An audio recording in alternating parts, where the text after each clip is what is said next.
میں آپ سب کو چیلنج کرتا ہوں، ہمارے ہاں لوگ اکثر کہتے ہیں فیملی میں ایک ڈاکٹر ہونا چاہیے، فیملی میں ایک وکیل کا ہونا تو بہت ضروری ہے، فیملی میں ایک پولیس افیسر کا ہونا تو بہت ضروری ہے۔ پوری حضور کی حدیث کا ذخیرہ اٹھا کے دیکھیں، کسی ڈاکٹر کی شان میں ایک حدیث ڈھونڈ کے لائیں،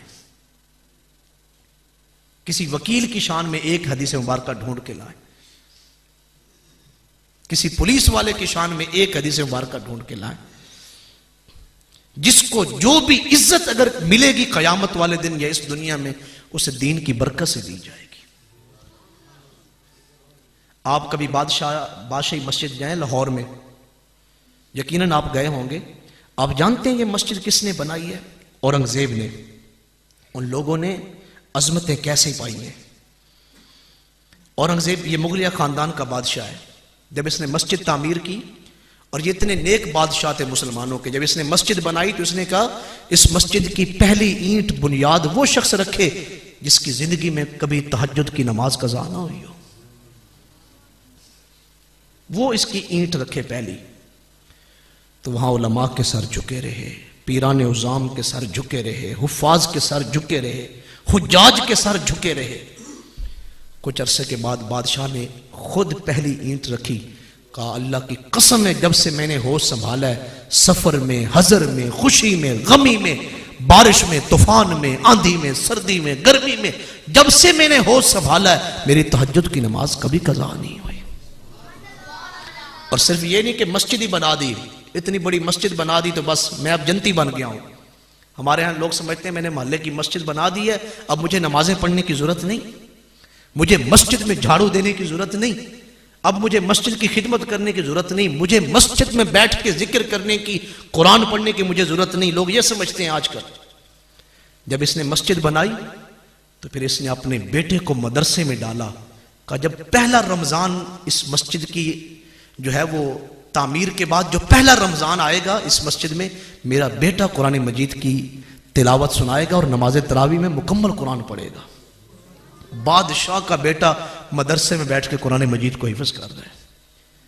اور میں مزے کی بات ایک اور آپ کو بتاؤں، جب اس نے مسجد کی بنیاد رکھی نا تو اورنگزیب کے والد ان سے کسی بات پہ ناراض تھے۔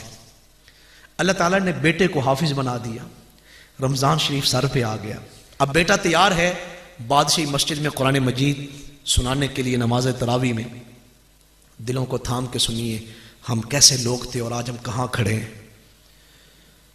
تو یہ اپنے والد کے پاس گیا، اورنگزیب اپنے والد کے پاس گیا کہ ابا جی میں مانتا ہوں کہ میری کوتاہیاں ہیں اور میری غفلتیں ہیں، کہ آپ میری کوتاہیوں کی وجہ سے مجھ سے ناراض ہیں، لیکن ایک عرضی میں لے کے آیا ہوں آپ کی بارگاہ میں، آپ کا پوتا جو ہے وہ قرآن مجید کا حافظ بن گیا اور اس سال وہ مسجد کے اندر خود نماز تراویح میں قرآن سنائے گا، تو میری خواہش ہے کہ آپ مسجد میں اپنے پوتے کا قرآن مجید خود سنیں۔ اب سنیں ذرا دھیان سے میں کیا کہہ رہا ہوں۔ ابا جی مان گئے، کہا ٹھیک ہے میں آؤں گا۔ جب پہلے دن اورنگزیب کے والد آئے نا نماز تراویح پڑھنے کے لیے اور انہوں نے اپنے پوتے کا قرآن مجید سنا، تو نماز تراویح جب ختم ہوئی تو وہ ایک کونے میں بیٹھ کے دھاڑے مار کے رو رہے ہیں، رو رہے ہیں، رو رہے ہیں، رو رہے ہیں۔ تو اورنگزیب اپنے والد کے قدمین میں بیٹھا، کہا ابا جی خیریت تو ہے، اتنا رو کیوں رہے ہیں؟ اس لیے رو رہے ہیں، خوشی کے آنسو ہیں کہ آپ کے پوتے نے قرآن مجید کو حفظ کر لیا اور آج نماز تراویح میں قرآن پڑھا، اس لیے رو رہے ہیں؟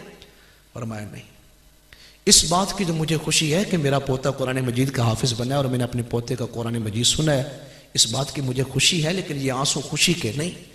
کہا پھر یہ آنسو کیسے ہیں؟ فرمایا حسرت کے آنسو ہیں۔ کہا کون سی حسرت ابا جی، کیسی حسرت، کیسی حسرت؟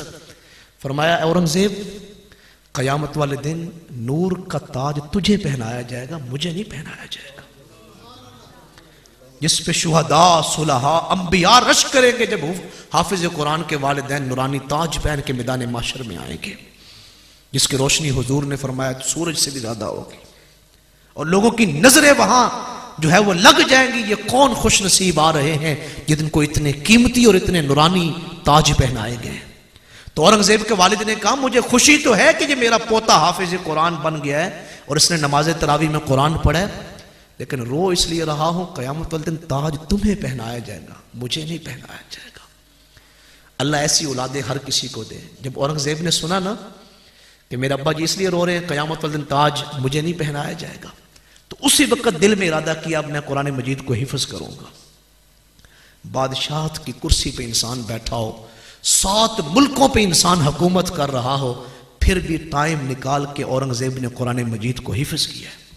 اور جس دن اورنگزیب قرآن مجید کے حافظ بن گئے تو پھر اپنے ابا جی کے پاس گئے، کہا ابا جی اب قیامت الدن آپ کو بھی نورانی تاج پہنایا جائے گا کہ آپ کا بیٹا قرآن مجید کا حافظ بن گیا۔ یہ تو دنیا ہے نا، ہمیں یہ چیزیں بھی محسوس نہیں ہو رہی۔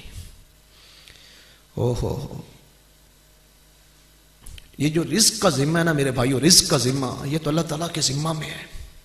میں نے ان کو کبھی کبھی، آپ بھی سفر کرتے ہوں گے تو میں نے کئی مرتبہ ٹوٹے پوٹے روٹوں پہ ایسے لوگوں کو بیٹھا ہوا دیکھا ہے جو پیسے مانگ رہے ہوتے ہیں، جو ٹانگوں سے معذور ہوتے ہیں یا ہاتھوں سے معذور ہوتے ہیں۔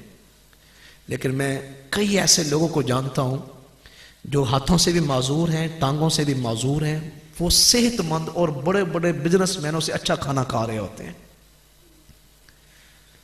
ہاں، رزق ان ہاتھوں میں نہیں لکھا ہوا، یا پاؤں کی وجہ سے رزق نہیں ملتا۔ رزق تو وہ بھی کھا رہے ہیں جن کے ہاتھ بھی نہیں، پاؤں بھی نہیں۔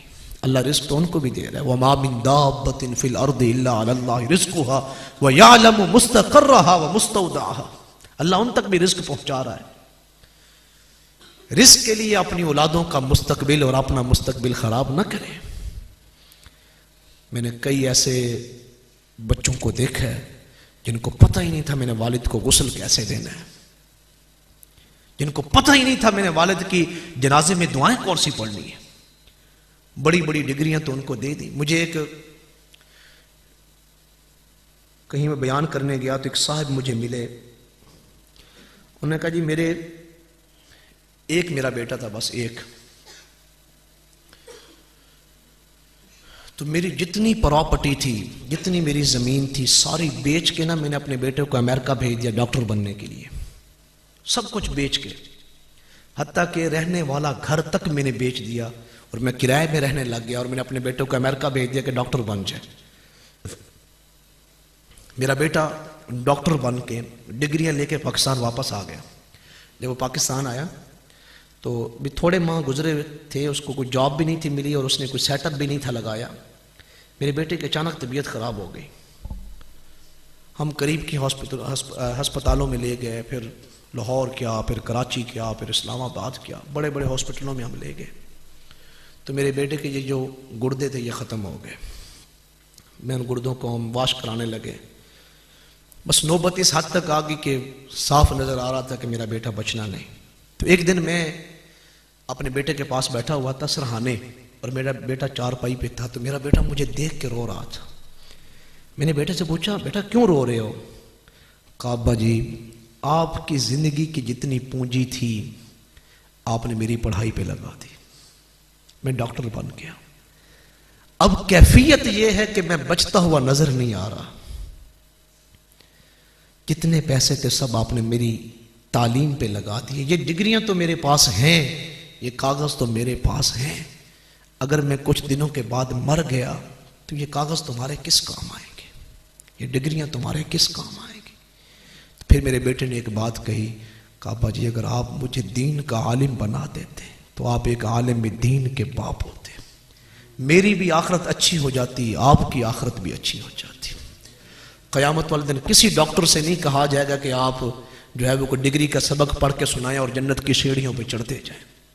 کسی وکیل سے، کسی پولیس والے سے، کسی ایم این اے سے، کسی وزیر سے یہ بات نہیں کہی جائے گی، صرف قرآن مجید کے حافظ سے کہا جائے گا اقرا، آپ قرآن پڑھتے جائیں، مرتقی اور جنت کی سیڑھیوں پہ چڑھتے جائیں۔